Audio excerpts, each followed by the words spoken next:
नमस्कार, मैं हूं पूजा सिंह और आप देख रहे हैं आर्यन टीवी नेशनल। चलिए बुलेटिन की शुरुआत करेंगे मध्य प्रदेश की कुछ खास बड़ी खबरों के साथ। भोपाल में नवनिर्मित सर्व सुविधा युक्त वृद्धाश्रम संस्था छाया के लोकार्पण कार्यक्रम में मुख्यमंत्री डॉक्टर मोहन यादव ने शिरकत की। इस अवसर पर मुख्यमंत्री ने कहा कि ये वृद्धाश्रम बुजुर्गों के लिए सुरक्षित और सुविधाजनक आवास उपलब्ध कराने की दिशा में एक महत्वपूर्ण कदम है। उन्होंने ये भी बताया कि प्रदेश सरकार बुजुर्गों के कल्याण और जीवन गुणवत्ता को बेहतर बनाने के लिए निरंतर प्रयासरत है।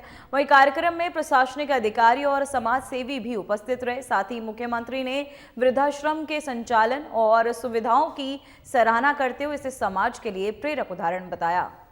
उत्तरदायित्व और हमारे लोगों के लिए सब सर्व सुविधा युक्त सेवा भारती के माध्यम से भवन का लोकार्पण आज ही के अवसर पर दिव्यांगजन स्पर्श मेला 2026 के विविध प्रकार के पुरस्कारों का वितरण, सिंगल क्लिक के माध्यम से पेंशन वितरण लगभग 450 करोड़ की, इस पूरे आयोजन के लिए कार्यक्रम की अध्यक्षता कर रहे माननीय मंत्री नारायण सिंह कुशवाहा जी, माननीय विधायक भगवान दास सबनानी जी, माननीय हमारे नगर निगम के अध्यक्ष जी किशन सूर्यवंशी जी, मंच पर ही मौजूद समस्त अतिथिगण और आप सबको नमस्कार करता हूं, आपका अभिनंदन करता हूं। एक अच्छे देवी कार्य की तरह हम सब यहाँ इस आयोजन का साक्षी बने। 2-3 कारण से इस विभाग का अत्यंत महत्व भी है और ये हमारे लिए आज के समय में और महत्व की इस नाते से भी यशस्वी प्रधानमंत्री ने भारत को सब तरह से सब क्षेत्रों में लगातार आगे बढ़ाने का जो बीड़ा उठाया है, ऐसे समय में जब हमारे अपने देश के अंदर विकास के पर्याय का मतलब केवल इंफ्रास्ट्रक्चर नहीं, हमारी अंदर की भावनाओं के आधार पर देश की पहचान हजारों साल से सनातन संस्कृति में तो चींटी से भी प्रेम करने की हमको प्रेरणा दी गई। ऐसे समय में हमारे इस स्वजनों के साथ किसी कारण से वह अपने स्वयं के आवास या परिवार से अगर दूर हैं, बच्चा कहीं बाहर है, किसी और स्थान पे है, ऐसे में हमारे बुजुर्ग हमारे साथ रहे और उनको परिवार का माहौल मिले, परिवार का वातावरण मिले। सच में मैं आज जब साइंटिस्ट है भाभा इंस्टीट्यूट में वो जो उनकी नौकरी थी, उन्होंने घर पे आने की मिठाई खिलाई तो मन गदगद हो गया। ऐसा लगा कि हाँ, हमारे बीच वास्तव में जिस बात की कमी थी वो उसकी पूर्ति हो गई। और सब श्रेणी के साथ अलग अलग प्रकार के सब प्रबंधन किए हैं। वृद्धाश्रम में जो आवश्यक है, डॉक्टरों का इंतजाम, किचन भी बहुत अच्छा है, किचन गार्डन भी अच्छा है, बाकी व्यवस्थाओं के लिए खास करके पंचकर्म से लेके तमाम चीज़ों को जोड़ करके अच्छी बढ़िया बिल्डिंग बनी। और जितने प्रकार से हो सकता, सेवा भारती को मैं बधाई देना चाहूँगा जिनके माध्यम से ये एक अच्छे काम की शुरुआत हो रही है। क्योंकि भवन बनाना, सरकार भवन तो बना दे लेकिन व्यवस्थाओं के संचालन में वो ठीक से संचालित हो, इसकी भी आवश्यकता है। अब हम सब समझ सकते हैं इस बात को कि हमारे ही परिवार के बच्चे किसी भी कारण से कोई अस्थि बाधित, कोई दृष्टि बाधित, ये तो परमात्मा की लीला है। हमारे यहाँ तो अष्टावक्र के समय से इस शरीर के अंदर, शरीर के अलावा भी बौद्धिक क्षमता के बलबूते पर हर एक व्यक्ति के अपने अंदर समझने की, देखने जानने की क्षमता होती है।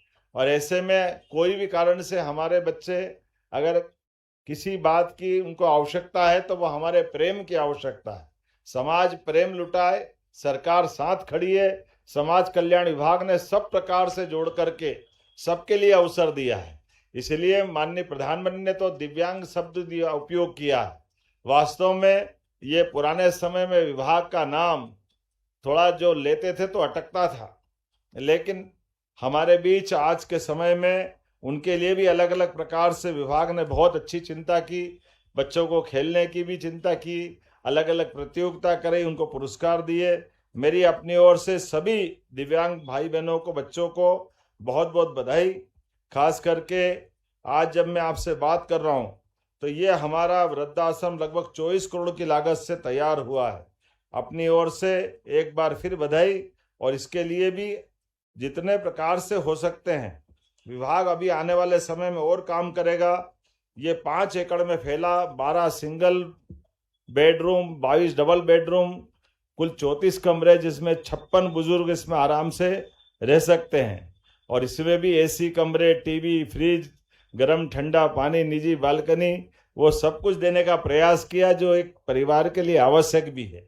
लेकिन मैं अपनी ओर से एक बार फिर इस पूरे प्रदेश के अंदर ये अभियान चला रहे हैं। खास करके हमने तो निजी क्षेत्र में भी इस तरह की योजनाओं को बजट के माध्यम से बीते 2 वर्षों में कोई कॉलोनाइजर अपनी कॉलोनी में बाकी के काम निर्माण करे, लेकिन अगर वो वृद्धाश्रम बनाता है तो सरकार ही नहीं समाज भी बनाए, तो समाज को जोड़कर भी उसके साथ इस व्यवस्था के आधार पर इन सारी बातों को आज के समय में और बढ़ाने की आवश्यकता है। मैं मान के चलता हूँ हमारे बीच ऐसे अच्छे कामों के लिए सरकार सदैव दिल खोल के तैयार है। 2 दिन बाद अर्थात परसों हमारा गणतंत्र दिवस है। गणतंत्र दिवस की भी मेरी अपनी ओर से बधाई। और बीते दिन बसंत पंचमी का आनंद आया है। ऋतुओं का राजा बसंत ये जब अपनी छटा बिखेरता है तो वो सब प्रकृति जैसे मुंह से बोलने लगती है, चारों तरफ एहसास होता है। और एकदम ईश्वर की ये ऐसी लीला है। हमारी अपनी सनातन संस्कृति के बलबूते पर लोगों के लिए मौसम हो सकते हैं, लेकिन हम अपने भाग्य में ऋतुओं को लेकर के आए हैं। हमारे 6 ऋतुओं का आनंद, हर ऋतु का अपना आनंद है। और बसंत जब खिलता है तो होली तक की छटा अलग प्रकार से पहुंचती है। ये जो आनंद आता रंगों का, त्योहार के आगमन का, इसलिए कितना अच्छा लगता है। भगवान महाकाल के गाल पे भी कल गुलाल लगा और भगवान राम भी वहां अयोध्या में गुलाल से शुरुआत करके बसंत पंचमी का आनंद लेते हुए परमात्मा की कृपा से बदलते दौर में जिस प्रकार का समय चल रहा है, हम सब सौभाग्यशाली हैं। यशस्वी प्रधानमंत्री के नेतृत्व में विरासत से विकास की ओर जब भारत बढ़ रहा है, मैं भी दावोस से लौट करके कल ही आया हूं। और ये बात सही है कि आज के दौर में, बदलते समय में सभी सरकारें स्वस्थ प्रतिस्पर्धा में भारत सरकार के साथ कदम से कदम मिलाकर के विकास के लिए नए नए संकल्प लेके आगे बढ़ रही है। 3 सर्वाधिक तेज गति से विकास वाले राज्यों में मध्य प्रदेश का अपना स्थान भी है। हमें इस बात की प्रसन्नता है। दावोस के अंदर कौन से उद्योगपति, देश के हो या विदेश के, हर एक कोई मध्य प्रदेश और अपने देश के साथ जुड़ना चाहता है। और वो प्रतिनिधिमंडल भी पूरे दुनिया के 200 से ज्यादा देशों में सबसे बड़ा प्रतिनिधिमंडल अगर गया था तो मुझे खुशी है हमारे भारत का गया था। और भारत के प्रतिनिधिमंडल ने अलग अलग प्रकार से, कितने प्रकार से विचार होते हैं और कितने प्रकार से काम होते हैं। मैं केवल एक उदाहरण देना चाहूंगा। नवकरणीय ऊर्जा, बिजली का उत्पादन। अब बिजली के उत्पादन के बिना तो सभी प्रकार की इंडस्ट्रियों पे प्रश्न चिन्ह लग जाता है। लेकिन अब दुनिया को समझ में आ रहा है कि प्रकृति के साथ ज्यादा छेड़छाड़ करना अच्छा नहीं। जो प्राकृतिक रूप से हो सकता है वो सब करिए। इसलिए बिजली भी कौन सी चाहिए, वो बिजली की शुद्धता पे भी आ गए। अभी तक तो थर्मल और उस पे जाते थे बड़े बड़े अलग प्रकार से, लेकिन अब कहा कि सोलर एनर्जी चाहिएगी। आजकल तो पंप स्टोरेज आ गया है, हवा के पंखे विंड एनर्जी पे भी आ रहे हैं। तो हमारे लिए सौभाग्य की बात है, मध्य प्रदेश के अंदर जब ये बात बताई गई कि मध्य प्रदेश के अंदर अपने द्वारा लगभग 8000 मेगावाट के 2 साल के अंदर हमने अपने संकल्प के आधार पर ठोस निर्णय लेते हुए बिजली का उत्पादन भी, जब हम बिजली की दर की बात कर रहे हैं तो मैं तो समझ रहा था कि देश में सबसे सस्ती बिजली उत्पादन करके डिस्कॉम कंपनी को हमारी परचेसिंग से सेल के बीच की जो दूरी है वो 2 रुपए 20 पैसे सुन के पूरा विश्व चकित हो गया, क्योंकि पूरी दुनिया में 5 रुपए यूनिट से कम कहीं है ही नहीं। लेकिन हमारे यहाँ जो राज्य के अंदर ये बिजली से लगा करके सोलर की, और आने वाले समय में तो पंप स्टोरेज के भी बड़े बड़े प्रोजेक्ट आ रहे हैं। कुल मिलाकर के एक एक सेक्टर में नहीं, माइनिंग का सेक्टर हो, हेल्थ का सेक्टर हो, एजुकेशन का हो, अब तो जैविक फसल उत्पादन को लेकर भी जैविक कपास की बात भी आने लगी है, ताकि जैविक काटन के जो कपड़े बनते हैं और काटन में भी जैविक होना चाहिए। आजकल गया जमाना के रासायनिक खाद के बलबूते पर सब प्रकार की फसल का उत्पादन करो, बदलता दौर है। वाकई वापस उस समय में आए जब ये स्प्रे करके हमारे सारे जमीन के फसल उत्पादन के समय जितने भी जीवाणु थे उनको मारने में, स्प्रे करने में गौरव महसूस करते थे। अब वापस घूम के आ गए, पृथ्वी गोल है, वापस भारतीय संस्कृति तरफ घूम के आ रहे हैं। तो हम तो पहले से वहां बैठे थे। मुझे इस बात की प्रसन्नता, पूरे दुनिया में सबसे ज्यादा प्राकृतिक रूप से फसल का उत्पादन भारत में होता है और भारत में सबसे ज्यादा उत्पादन अपने मध्य प्रदेश के अंदर होता है। हमारे यहाँ श्री अन्न से लगा करके कपास तक, और कपास के अंदर भी सब प्रकार की वैरायटी है। मैं आज के इस अवसर पर पहले तो ये समाज कल्याण विभाग को बधाई देता हूँ और एक बार फिर इसी प्रकार के आयोजन में आप बार बार बुलाते रहो। मैं सच में बहुत अच्छा लगा आकर के, देख करके, सभी प्रकार के आयोजन का हिस्सा बना। मेरी अपनी ओर से आप सबका वंदन, अभिनंदन और अग्रिम गणतंत्र दिवस की बधाई। बहुत बहुत धन्यवाद। तो वहीं जबलपुर में मां नर्मदा महाआरती एवं स्वच्छता शपथ कार्यक्रम का भव्य आयोजन किया गया। कार्यक्रम में मुख्यमंत्री डॉक्टर मोहन यादव ने मां नर्मदा की महाआरती की और श्रद्धालुओं के साथ नर्मदा पूजन में सहभागिता की। इस अवसर पर मुख्यमंत्री ने उपस्थित जनसमूह को स्वच्छता की शपथ दिलाई और कहा कि नर्मदा केवल नदी नहीं बल्कि हमारी संस्कृति और आस्था का भी प्रतीक है। उन्होंने मां नर्मदा को स्वच्छ और निर्मल बनाए रखने के लिए जन सहभागिता का अत्यंत आवश्यक भी बताया। साथ ही कार्यक्रम में जनप्रतिनिधि, प्रशासनिक अधिकारी, साधु संत और बड़ी संख्या में श्रद्धालु मौजूद रहे। वहीं महाआरती के दौरान ग्वारी घाट का वातावरण भक्तिमय हो गया और श्रद्धालुओं ने मां नर्मदा के जयकारे भी लगाए।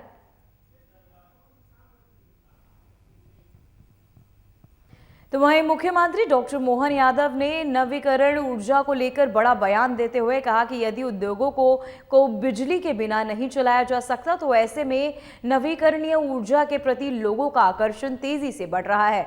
वहीं उन्होंने कहा कि राज्य सरकार ने नवीकरणीय ऊर्जा से जुड़े हर पहलू पर गंभीरता से फोकस किया है और इसका भविष्य उज्जवल है। वहीं मुख्यमंत्री ने कहा कि मध्य प्रदेश में नवीकरणीय ऊर्जा क्षेत्र में अपार संभावनाएं और सरकार इस दिशा में निरंतर आगे भी बढ़ रही है। वहीं उन्होंने स्पष्ट किया कि इस क्षेत्र में गति को धीमा नहीं किया जाएगा बल्कि योजनाबद्ध तरीके से इसे और मजबूत किया जाएगा। डॉक्टर मोहन यादव ने कहा कि नवीकरणीय ऊर्जा न केवल पर्यावरण संरक्षण के लिए आवश्यक है बल्कि ये औद्योगिक विकास और ऊर्जा आत्मनिर्भरता की दिशा में भी महत्वपूर्ण भूमिका निभा रही है। वहीं सरकार आने वाले समय में इस क्षेत्र में निवेश और अवसरों को और बढ़ाने पर काम कर रही है। टाटा इंडस्ट्री की बात करेंगे तो उसमें भी एनर्जी, अगर आपकी रिन्यूएबल एनर्जी, बिजली के बिना तो उद्योग नहीं चल पाता, तो ऐसे में इस एनर्जी की तरफ लोगों का आकर्षण बहुत बढ़ रहा है। तो हमारी एक एक चीज़ों पे बड़े अच्छे ढंग से भी अप्रिशिएट हुआ और आगे की संभावना बहुत अच्छी है। इसलिए हमने बाकी भी इस गति को न रोकते हुए लगातार इसी तरह से और आगे बढ़ रहे हैं। मालदीव जैसा छोटा सा देश आमतौर पर टूरिज्म पर डिपेंड करता है, लेकिन उसने रिन्यूएबल एनर्जी, माइनिंग, कई सारे सेक्टर में हमारे साथ MOU भी किया और उन्होंने कहा कि हम आपके साथ में जुड़ना चाहते हैं, हमारे लिए कोई आपत्ति नहीं है। हमने इस वर्ष को तो कृषि किसान कल्याण वर्ष के नाते से लिया, इसलिए कोऑपरेटिव, जूट, नागरिक आपूर्ति के सभी प्रकार के दृष्टि से और एग्रीकल्चर, हार्टिकल्चर, मत्स्य उत्पादन सभी क्षेत्रों में और ऐसे बाकी देशों के साथ नई टेक्नोलॉजी के बलबूते पर किसानों की आय कैसे बढ़े, राज्य की आय का अर्थ कैसे निकले और खास करके हमारे अपने अभी बड़ी बजट की जो राशि सब्सिडी में जाती है उसको सब्सिडी में देने के बजाय उससे हमारे रास्ते प्लस में कैसे आए उस एंगल पे हम काम कर रहे हैं। मुझे इस बात की खुशी है कि जब मैं आपसे बात कर रहा हूँ तो माननीय प्रधानमंत्री जी का पुनः आभार मानता हूँ जिनने हमको ये इस पूरे बड़े मौके में एक तरह से जाने का मौका मिला। इसमें नवकरणीय ऊर्जा, ग्रीन हाइड्रोजन ऊर्जा भंडार, डिजिटल टेक्नोलॉजी, आर्टिफिशियल इंटेलिजेंस, उन्नत manufacturing, biotechnology, agri processing, agri value chain, logistic, औद्योगिक corridor, health care, infrastructure, global capacity centre. तो वहीं भोपाल निवास में प्रसिद्ध कथावाचक पंडित प्रदीप मिश्रा से सौजन्य भेंट हुई। इस अवसर पर उन्हें शॉल और श्रीफल भेंट कर सम्मानित किया गया। भेंट के दौरान पंडित प्रदीप मिश्रा ने सांस्कृतिक योगदान और कथावाचन के क्षेत्र में उनके उत्कृष्ट कार्य की प्रशंसा भी की गई। वहीं उन्होंने, आपको बता दें, उनकी उपस्थिति में लोगों के प्रति आभार भी व्यक्त किया और साथ ही उन्होंने सांस्कृतिक जागरूकता बढ़ाने के लिए अपने अनुभव भी साझा किए। कार्यक्रम में प्रशासनिक अधिकारी और स्थानीय गणमान्य नागरिक भी मौजूद रहे। इस भेंट को सांस्कृतिक और परंपरा के प्रति सम्मान का प्रतीक बताया गया। तो वहीं मुख्यमंत्री डॉक्टर मोहन यादव की सफल दावोस यात्रा के उपलक्ष्य में मुख्य सचिव अनुराग जैन ने निवास स्थित समता भवन में उनका पुष्पगुच्छ भेंट कर अभिनंदन किया गया। वहीं इस अवसर पर मुख्य सचिव ने मुख्यमंत्री के विदेश दौरे में प्रदेश और देश का मान बढ़ाने वाले योगदान की सराहना की। मुख्यमंत्री डॉक्टर मोहन यादव ने इस सम्मान के लिए धन्यवाद व्यक्त किया और कहा कि ये प्रदेश की प्रगति और विकास के लिए प्रेरणा का अवसर है। वहीं कार्यक्रम में प्रशासनिक अधिकारी भी उपस्थित रहे। ये भेंट मुख्यमंत्री की कूटनीतिक उपलब्धियों और प्रदेश के वैश्विक प्रतिनिधित्व का प्रतीक मानी गई। तो वहीं गणतंत्र दिवस को लेकर लाल परेड ग्राउंड में फुट ड्रेस रिहर्सल पूरी कर ली गई है। रिहर्सल में 23 प्लाटून के करीब 1300 जवानों ने भाग लिया। साथ ही डॉग स्क्वाड्स ने भी अभ्यास किया। समारोह में स्कूली छात्र छात्राएं और आदिवासी कलाकार सांस्कृतिक प्रस्तुतियां देंगे। वहीं कार्यक्रम में राज्यपाल मंगू भाई पटेल मुख्य अतिथि होंगे, जबकि वरिष्ठ प्रशासनिक और पुलिस अधिकारी भी मौजूद रहेंगे। प्रशासन ने सुरक्षा और व्यवस्थाओं को लेकर सभी तैयारियां पूरी होने का दावा भी किया है। तो वहीं भोपाल के बैरागढ़ क्षेत्र स्थित सीहोर नाके के पास कार और टॉर्चर्ड बस के बीच जोरदार टक्कर हो गई। वहीं आपको बताते चले, टक्कर इतनी भीषण थी कि कार बुरी तरह क्षतिग्रस्त हो गई और मौके पर अफरा तफरी मच गई।